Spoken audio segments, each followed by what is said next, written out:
नमस्कार, पुन्हा एकदा आपले स्वागत आहे. निवृत्तीचे वय 60 वर्ष करण्यास विरोध, तर दुसरीकडे 65 वर्षापर्यंत काम करण्याची मुभा.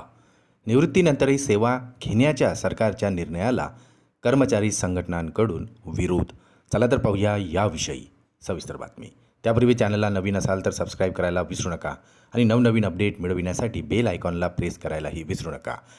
कामाची बातमी आपल्या सहकारी मित्रांना शेअर करून व्हिडिओला लाईक करायलाही विसरू नका. राज्य सरकारी कर्मचारी निवृत्तीचे वय 58 वरून 60 करण्याची संघटनांची मागणी असताना ती पूर्ण न करता निवृत्तीनंतरही कर्मचाऱ्यांना करार पद्धतीने सेवेत घेता येईल असा निर्णय सरकारने घेतलेला आहे. करार पद्धतीने सेवानिवृत्त अधिकाऱ्यांना सेवेत घेण्याची पद्धत याआधीही होती ती सरकारने कायम ठेवली आहे.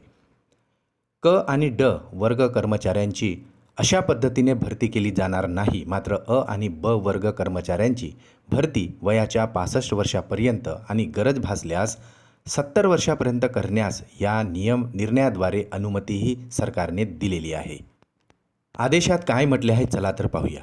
कार्यालयीन आस्थापनेवरील एकूण मंजूर पदसंख्येच्या जास्तीत जास्त 10% कर्मचारी नियुक्त करता येईल. एकावेळी 1 वर्षासाठीच करार पद्धतीने नियुक्ती आणि दरवर्षी कराराचे नूतनीकरण करण्यात येणार आहे.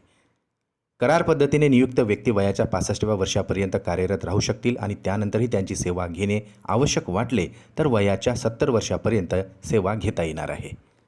निवृत्तीच्या वेळी असलेले मूळ वेतन आणि त्यावरील महागाई भत्त्यासह मिळणाऱ्या रकमेएवढी रक्कम ही नियुक्त कर्मचाऱ्यांना वेतन म्हणून दिली जाणार आहे. ज्या सेवानिवृत्त अधिकाऱ्यांना जुने निवृत्ती वेतन मिळत नाही त्यांना सेवानिवृत्तीपूर्वी मिळत असलेल्या वेतनाच्या आधारे त्यांची निवृत्ती वेतनाची रक्कम आणि त्यावर प्रचलित दराने महागाई भत्त्याची रक्कम निश्चित केली जाणार आहे.